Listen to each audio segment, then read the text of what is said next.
Hello friends, welcome to my channel recipe Lajawab. আজ আমি তৈরি করছি জিরা রাইস।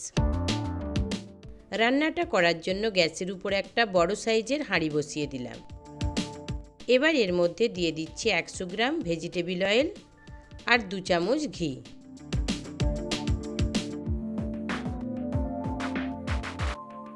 তেলটা গরম হয়ে গেছে। এবার এর মধ্যে ফোড়নের উপকরণগুলো দিয়ে দেব।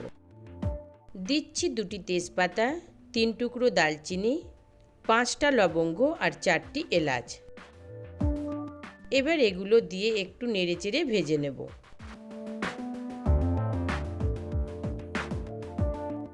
এগুলো ভাজা হয়ে গেছে। এবার এর মধ্যে অ্যাড করে দিচ্ছি 3 চামচ গোটা জিরা আর 6টি চেরানো কাঁচা লঙ্কা।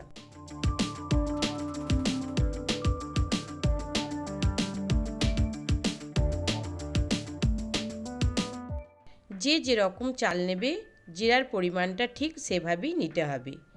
এখানে আমি 800 গ্রাম চাল নিয়েছি, তাই জিরা নিয়েছি 3 চামচ। এগুলো ভালোভাবে ভাজা হয়ে গেছে। এবার এর মধ্যে অ্যাড করে দিচ্ছি রাইসটা হাফ অ্যান আওয়ার আগে ভিজিয়ে রেখেছিলাম। রাইসটা দিয়েও একটু ভালো করে তেলের সাথে ভেজে নেব।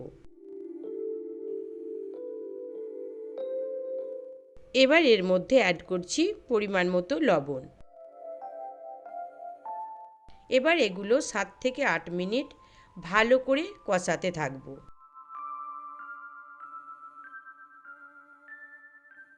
কষানোটা হয়ে গেছে। এবার এটা থেকে একটা সুন্দর গন্ধ বার হয়েছে। এবার এর মধ্যে অ্যাড করছি গরম জল। এখানে 3 বাটি জিরা সাম্বার রাইস নিয়েছি আর এর জন্য নিচ্ছি 4.5 গ্লাস গরম জল। এবার জলটা দিয়ে ভালোভাবে নেড়েচেড়ে মিশিয়ে এটাকে ফুটতে দেব। এবার এটাকে ঢাকা দিয়ে লো ফ্লেমে হতে দেব 15 মিনিট।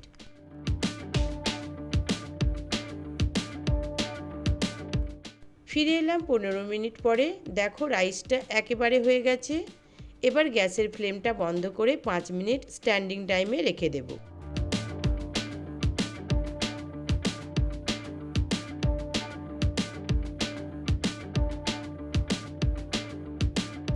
পাঁচ মিনিট স্ট্যান্ডিং টাইমে রেখে দেওয়ার পর এবার এটাকে একটা প্লেটের মধ্যে উঠিয়ে তোমাদেরকে দেখাচ্ছি। দেখো রাইসটা একেবারে পারফেক্ট হয়েছে।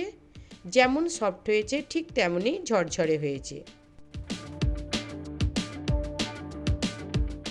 এটা চিকেন ও মটন কষার সাথে ট্রাই করে দেখো, আশা করি তোমাদেরও ভালো লাগবে। তাহলে বন্ধুরা, আমার এই রেসিপিটা তোমাদের কেমন লাগলো অবশ্যই কমেন্ট করে জানাবে। আর যদি ভালো লাগে তাহলে অবশ্যই শেয়ার ও সাবস্ক্রাইব করে পাশে থাকার অনুরোধ রইল। ভালো থেকো সবাই। দেখা হবে আবার একটা নতুন রেসিপির সাথে।